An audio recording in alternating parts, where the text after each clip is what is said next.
माँ भगवती सभी का कल्याण करने वाली हैं, सभी का दुख दूर करने वाली हैं। कहते हैं जो भक्त सच्ची श्रद्धा एवं संपूर्ण विधि विधान से माँ जगदम्बे का पूजन करता है, उसके जीवन के सभी कष्टों का निवारण माता स्वयं करती हैं और सारे मनोरथ उसके सिद्ध हो जाते हैं और संसार के सभी सुखों को भोगने के पश्चात वो प्राणी अंत में मोक्ष को प्राप्त होता है। आज की इस वीडियो में हम आपको स्कंद माता की कथा सुनाएंगे। मेरा भक्तजनों से अनुरोध है कि आप इस कथा को पूरा अवश्य सुनिए।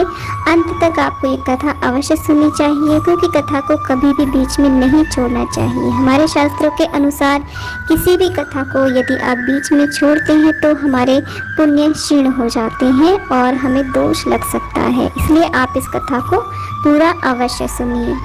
नवरात्रि के 5वें दिन स्कंद माता का पूजन किया जाता है और इनका जो मंत्र है वो है सिंहासन गता नित्यम पद्माश्रित कर द्वया शुभादास्तु सदा देवी स्कंद माता यशस्विनी। माँ दुर्गा जी के 5वें स्वरूप को स्कंद माता के नाम से जाना जाता है। ये भगवान स्कंद कुमार कार्तिकेय नाम से भी जाने जाते हैं। ये प्रसिद्ध देवासुर संग्राम में देवताओं के सेनापति बने थे।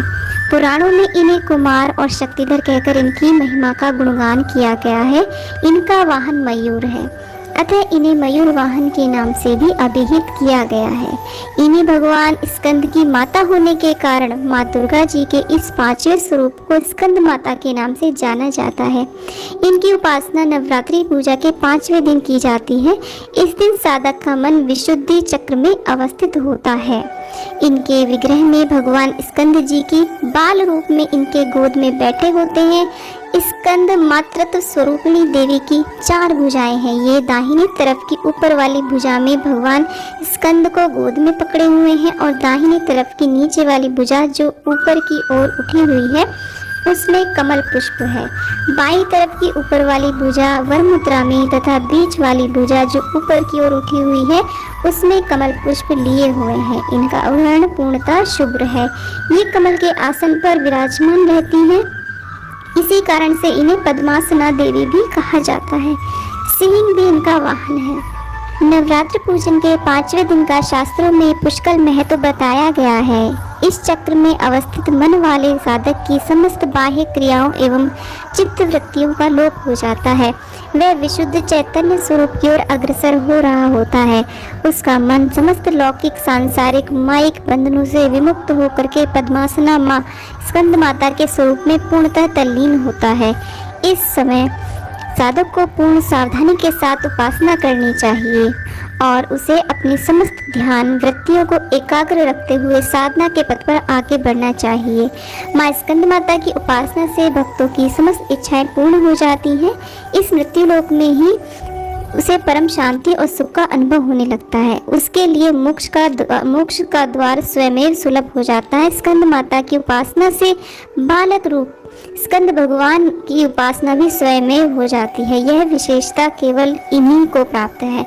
अतः साधक को स्कंद माता की उपासना की ओर विशेष ध्यान देने की आवश्यकता नहीं है। सूर्य मंडल की अधिष्ठात्री देवी होने के कारण इनका उपासक अलौकिक तेज एवं कांति से संपन्न हो जाता है।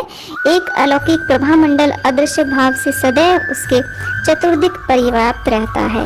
यह प्रभा मंडल प्रतिक्षण उसके योगक्षेम का निर्वहन करता रहता है। अतः हमें एकाग्र भाव से मन को पवित्र रख करके माँ की शरण में जा करके अनेक प्रयत्न करने चाहिए। इस घोर भवसागर के दुखों से मुक्ति पाकर मोक्ष का मार्ग सुलभ बनाने का इससे उत्तम उपाय दूसरा नहीं है। स्कंद माता अपने भक्तों की सभी मनोकामनाएं पूर्ण करती हैं। माँ स्कंद माता की साधना का संबंध व्यक्ति की सेहत, बुद्धिमत्ता, चेतना, तंत्रिका, तंत्र और रोग मुक्ति से है।